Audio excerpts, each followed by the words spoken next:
zero liquid discharge, and the CSR availability for RDF, that is Municipal Solid Waste Management, the waste hierarchy concept, and the quality of data of continuous monitoring stations.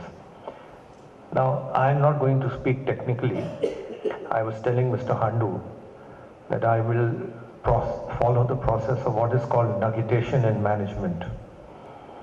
And nuggetation means that I'll throw up issues for you to ponder, not just today, but hopefully much beyond today, and to think of solutions, and most importantly to act on what you think is relevant.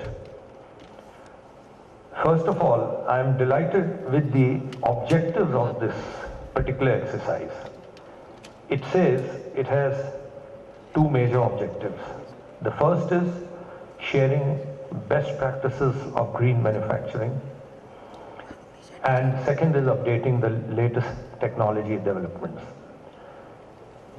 Now, the 7 or 8 major themes which are covered under this include environment, which means then sustainable development, safety, energy, sustainable mining and biodiversity, technology including waste heat recovery, renewable energy and alternative fuels, which also includes the use of raw materials, and then quality and productivity.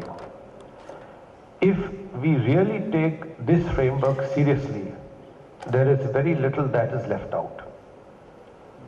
So I will now share a few philosophical constructs, and I will leave each one of you individually and all of you as a group to then think about it, especially when you are deliberating the technical solutions. My first submission is, what do we understand by the term environment? Is there an inherent conflict in the concept of sustainable development and environment? My friend Mr. Gopal Krishnan mentioned before he invited us to the dais here about climate change. How many of us understand not the subtle nuances but even the broad contours of what exactly does climate change mean? What do we understand when we say pollution? Do we ever look at the pollution in our minds? Do we look at our polluted hearts? Or do we look at the material environment? Dr. Sengupta gave you the legal framework. He mentioned about the Environment Protection Act of 1986, which came up as a response to the Bhopal tragedy. The genesis of the board goes back to the 1974 Water Control and Prevention of Act. We popularly call it Water PCP Act, and then in 1981 the Air PCP Act came, Prevention and Control of Pollution. So this is the first nugget I want to leave with you. The second is,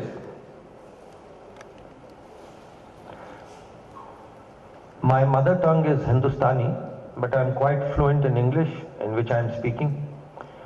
And I have a workable knowledge of Telugu, which is my adopted mother tongue. Since I've settled down in Andhra Pradesh, when I joined it was Andhra Pradesh. Now at the moment I reside in Telangana. That makes no difference to me because I regard myself as a Telugu. So I will share with you something I heard from my childhood in my mother tongue. And that is the theme which I would like to leave with you. We heard in Hindustani, which in Hyderabad people also call Hyderabadi or Urdu, and in North they will say Hindi, but I call it Hindustani. Jaan hai to jahan hai. Dr. Sengupta would have heard it at least 100 times. Jaan hai to jahan hai. जीवन उनटे Sansaram Untundi, very loose Telugu pronunciation, translation. In English, if we are alive, the world is also alive. So I don't know who said it, when it was said. The basic import is that when we die and leave the planet, as those who are no longer on the planet and have left us, the world does not die with them. They die. Jaan hai to jahan hai. Therefore, when somebody is not well, you say, bhai apni sehat ka khayal rakhiye miyan, kya kar rahe hain? Jaan hai to jahan hai. I have, over the years, my first brush with the environment was when I was a Hubert Humphrey Fellow and I did 1 year on environmental management in the University of Minnesota. Later I had the privilege of serving as the member secretary for over 2 years of the AP Pollution Control Board. And I have served in the Ministry of Environment and Forests, Government of India in 2 stints, 5 years as a joint secretary, just under 3 years as an additional secretary, and then 8 months as a special secretary. So my total tenure is 8.5 years there. I also served as Commissioner of Hyderabad Municipal Corporation 26 years ago. So with this background, around 20 years ago I started saying, it is no longer valid to say, Jaan hai to jahan hai. It is now valid to say, Jahan hai to jaan hai. Sansaram unte jeevanam untundi. If the world survives, not exists, please note, survives, then only we can survive. It's like the forest. If you want to kill any species, you don't kill that species. You kill the ecosystem. The species already dies. Now look at us as human species. I won't name the source, but just very recently somebody shared with me that in the national capital region of Delhi, and this is authentic by the way, 30 to 35% people are either suffering from cancer or will suffer from cancer. Maybe Hyderabad is not far behind because Hyderabad is only marginally less polluted than Delhi today. Step outside this hall during your health break as is given in the program. Try to take a few deep breaths, especially when the SPM levels, nowadays in our Android phones we all have the, AccuWeather. Hyderabad's levels, Dr. Sengupta, are now crossing 256 SPM. I came here for the first time 40 years ago. Exactly 40 years ago I came to this city. Those of you who are older than me in this room and who have lived in this city as young persons, when I came here 40 years ago I was 23 years old. Do you remember these levels of SPM, gentlemen? The drinking water of Hyderabad was famous for good health. During the Qutub Shahi dynasty, the founder of the old city, the builder of Charminar, Quli Qutub Shah, there was a saying that, anybody who drinks the water of this region settles down here. That was later modified when Usman Sagar and Himayat Sagar came up after the 1908 floods. And people used to say, Gandi Pet ka pani, ek baar pee liye to idhar hi reh jate. So, this is that city. And where are we today? Linked to Jahan hai to jaan hai, I have now added one more thing, Mr. Sengupta, which you have not heard earlier. This is a recent addition. Sehat hai to jaan hai. I was telling Mr. Handu, we are living in a carcinogized world. Carcinogized world. Just think how many non-carcinogenic articles, items we use. Do we ingest food and water which is non-carcinogized? Just think. Let me share some facts so that when you look at cement industry, please do not look upon it as within quotes an industry, unquote. Please look at it as part of the larger world we live in. What are the facts? We comprise 2.4% of the world's habitable landmass. But we support, as of now, 17% of the human population on planet Earth. So friends, when you are supporting 17% of the human population on planet Earth in 2.4% of the world's landmass, I think it doesn't require much imagination to think what are the challenges. Population, urbanization, a growing middle class with rising income levels, अंदर की डब्बू कावाली, बंडी कावाली, अदे जीवनम, इदे जीवनम, both ways. Mr. Sengupta, that means everybody wants a car, and everybody wants the good things. That is life and this is life. Either way. Ade and idi in Telugu. Expanding services related economy. Today we have a strange situation. Our economy is growing perhaps according to official statistics at the fastest levels in the world, but it's a jobless growth.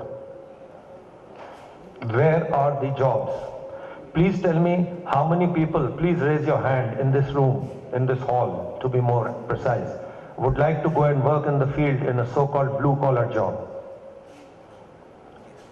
I don't think anybody would. This gentleman raised his hand to just see his camera. Nothing else. I thought otherwise if he volunteers, we'll put his name in the list. In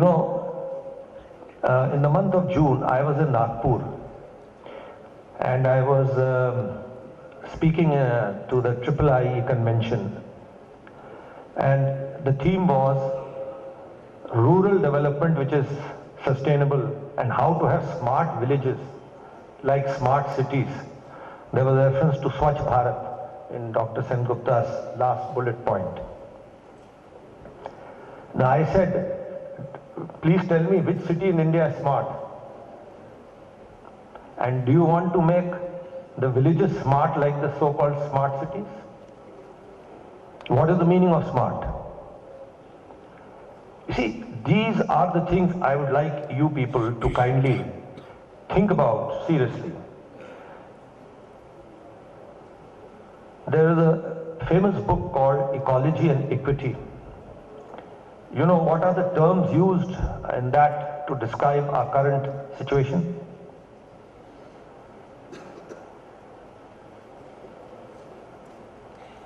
These are some of the very, very solemn, very serious terms used.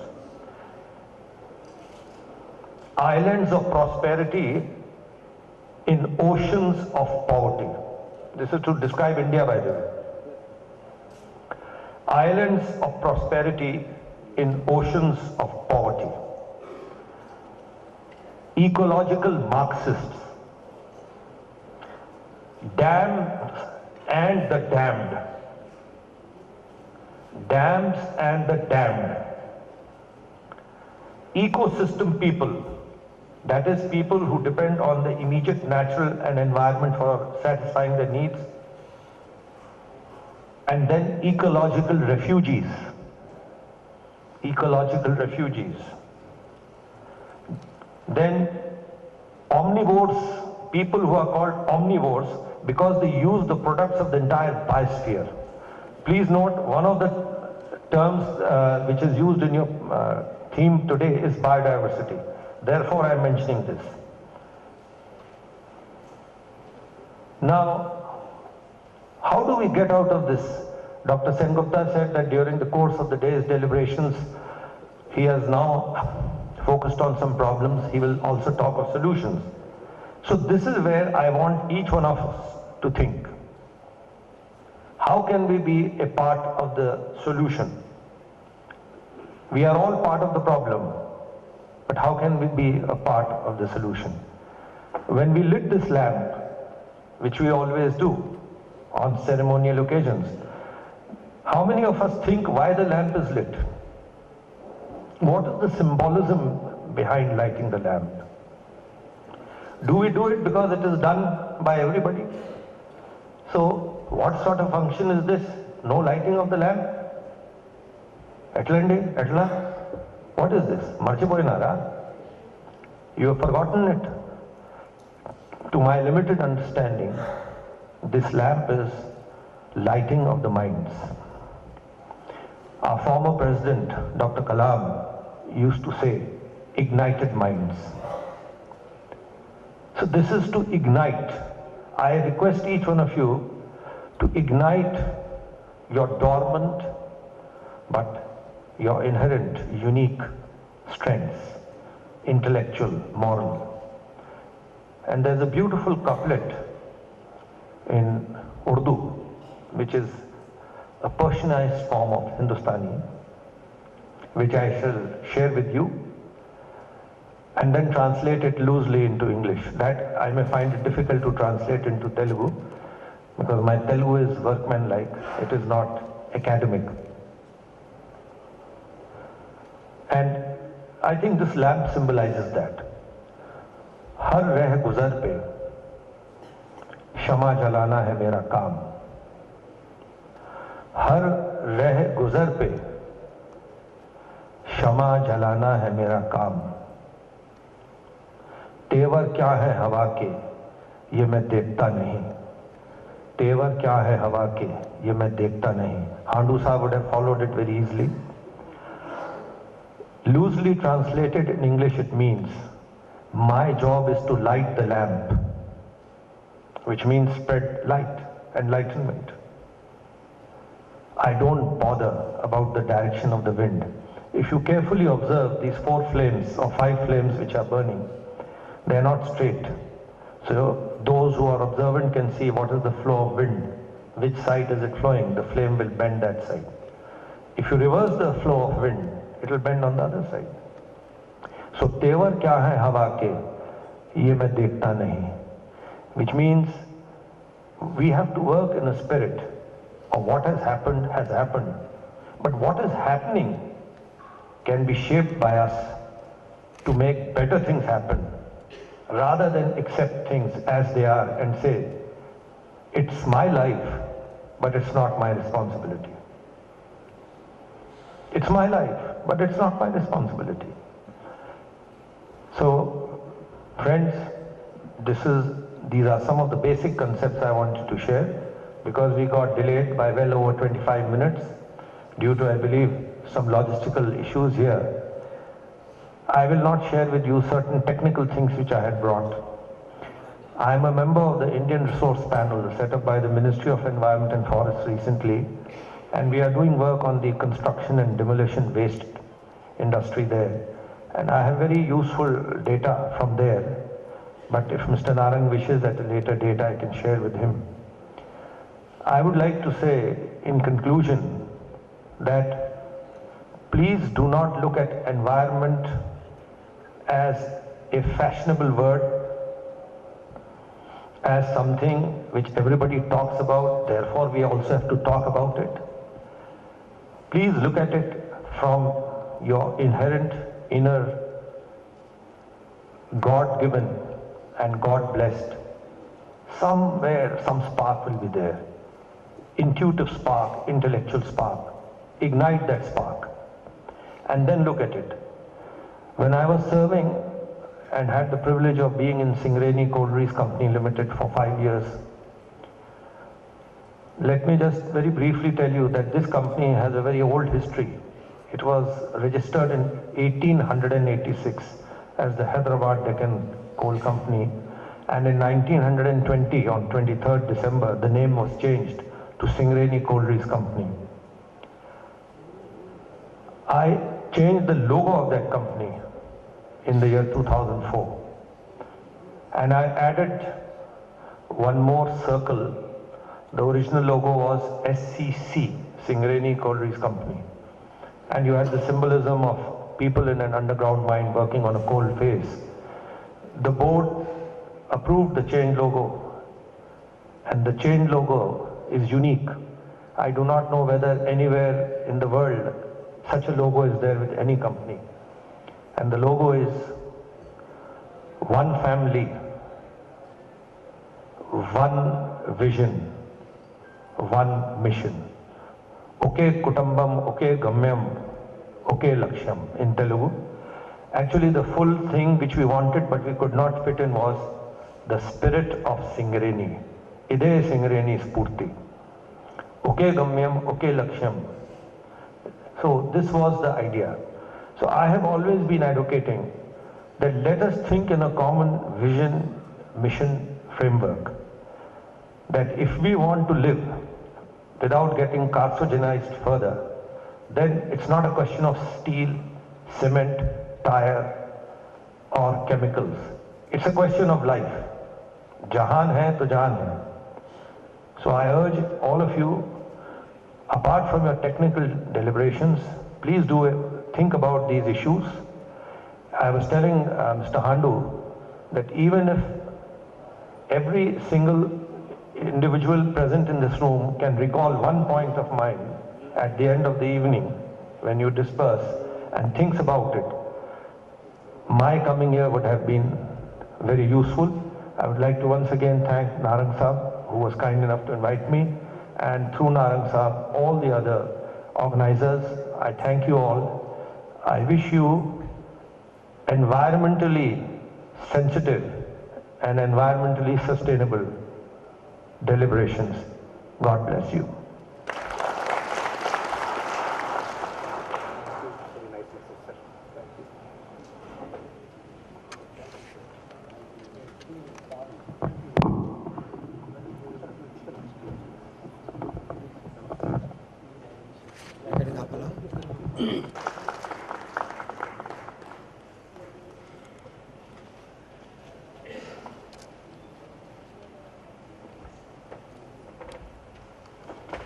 Ladies and gentlemen, I am Jagannath from FL Smith, Cement Project Division, heading products and upgrades. So today I will just touch upon the topic of energy efficiency in cement industry, how we can do improvements in energy consumption. You talk about today, energy is very integral with our lives, and we are day by day we are optimizing our energy consumption. For example, we are consuming less energy by 10% from the level of 2000. That means we are optimizing our energy consumption day by day, and energy needs also is rising day by day. And if you talk about tomorrow's scenario, the energy consumption is going to go up by 25% by 2040. That is the statistics. And regarding the energy, if you talk about energy, we are releasing a lot of greenhouse gases as emission, which influence our environment. As we are talking about the environment impact, it makes a huge impact.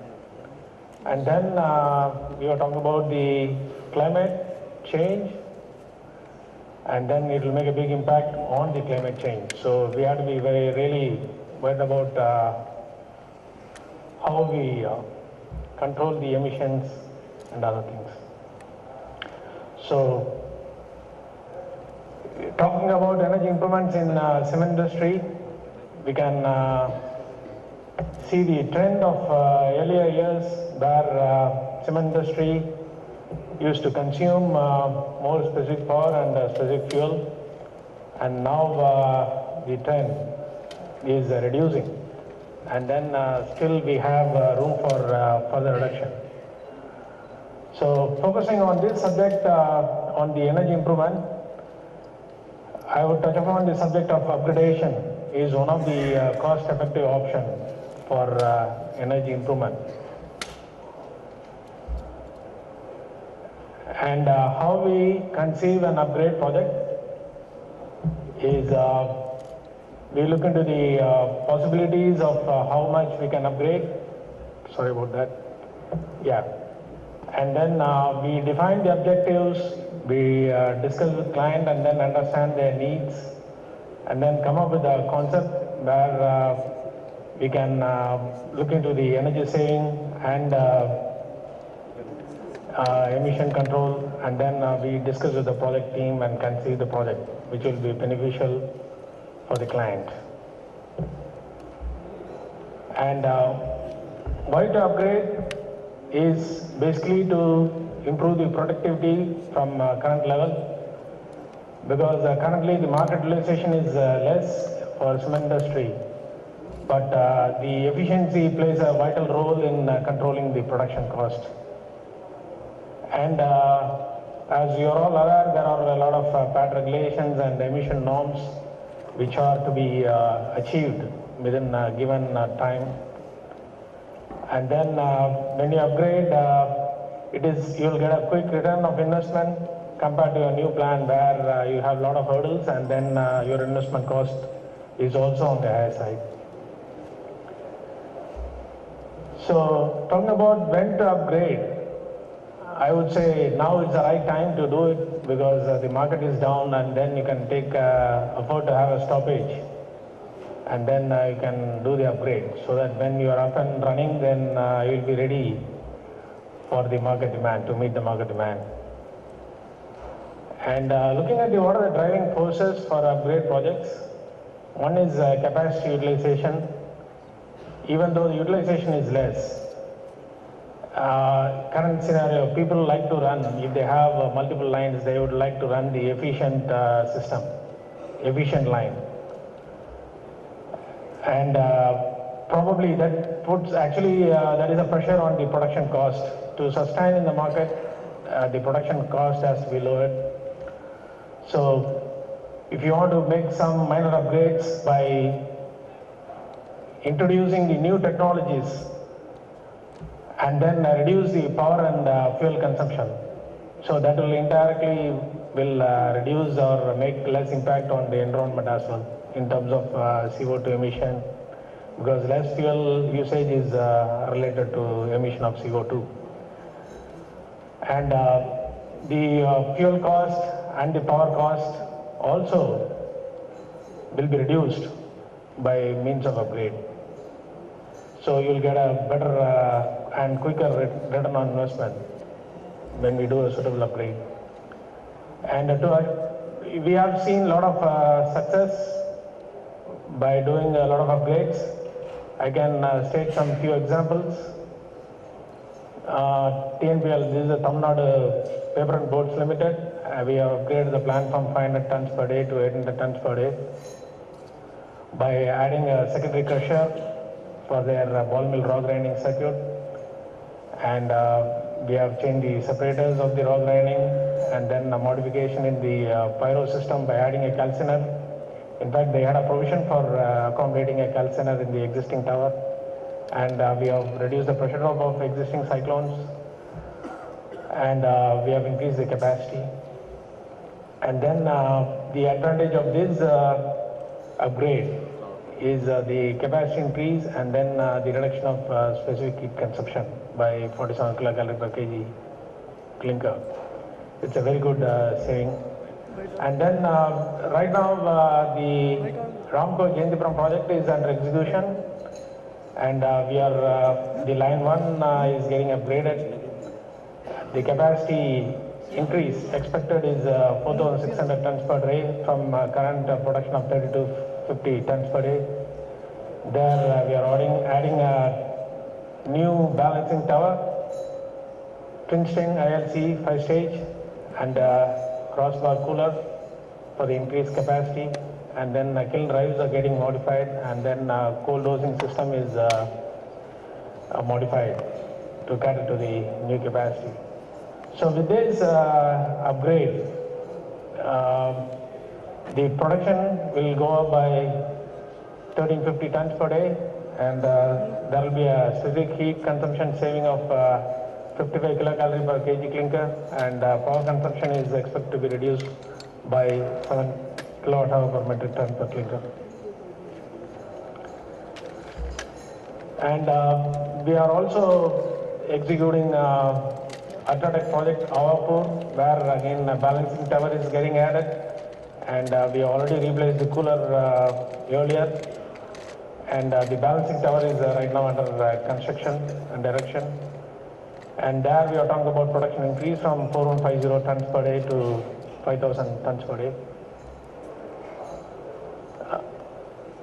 Here we are modifying on the kiln feed, again balancing feed tower, and then kiln drives getting modified, and new cooler and cold dosing system. So here we are expecting 850 tons per day increase in production, and heat's consumption of 70 kilocalorie per kg reduction, and raw milk capacity increment by 40 to 50 tons per hour. And one more example in Nepal, where we are upgrading existing line for increasing the capacity from 1200 to 1900 tons per day. Again, a balancing tower with the new raw mill. The existing ball mill will be stopped because in Nepal the power cost is very expensive compared to India, and then the power availability in Nepal is also erratic, and then most of the time they run on diesel generators, so their power cost is very expensive. So based on that, we have recommended client for a VRM where they will save a lot of power compared to the existing operation, in addition to the increase in production. So these are a few examples, and then there are a lot of other major upgrades which we have already carried out, and then it is successfully in operation. Is a ACC body, which we carried out upgrade, with which we can increase the capacity to 13,000 tons per day from 7,200 tons per day, even though the kiln was already designed for 10,000 tons per day. And we have done other projects like ICL Chilamkur, Grasim Raipur, Kirti Cement, and then in addition to the pyre upgrades, we have also done upgrade of existing ball mills by using a roll press as a pre-grinder. And then as you are all aware, FL Smith has a product portfolio which can support the entire cement plant from crushing to packing line. So now I will talk about the next subject, which will be the alternate fuel, usage of alternate fuels where FL Smith can contribute, which will bring in energy improvements. So talking about alternate fuels, why alternate fuels we are talking about?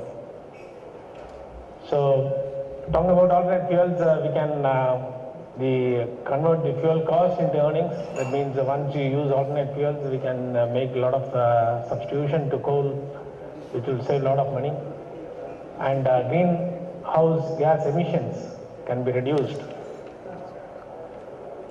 And we can also save the fossil fuels, which are expensive, and then that will also give us savings on the operation cost.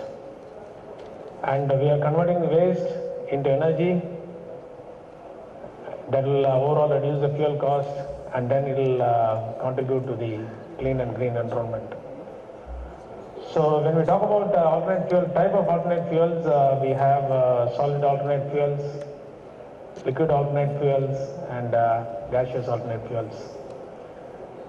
If we talk about solid alternate fuels, we have the RDF, the refuse derived fuels, tire derived fuels, wood chips, sawdust, rice husk, agriculture waste, and other wastages, solid waste. And then if we talk about liquid alternate, we have pharmaceutical waste, refinery waste, tar derived fuels, and waste oil, reject sludges, etc.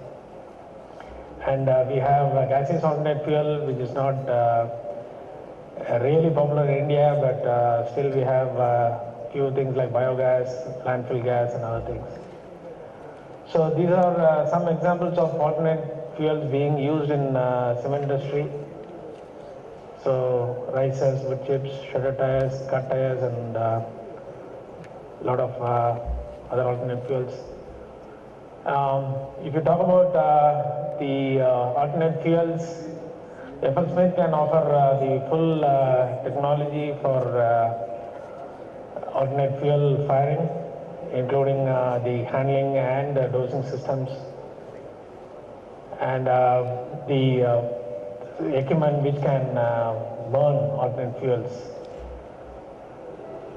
So Talking about the key products for alternate fuels in the FL Smith portfolio is basically main is the hard disk, which can burn even up to full tires, and all solid fuels can be burnt in hard disk. So it will be integrated along with the preheater riser duct, and then the calciner fuel substitution can be in maybe we can go up to 50% of calciner fuel substitution. And we have already one hard disk already running in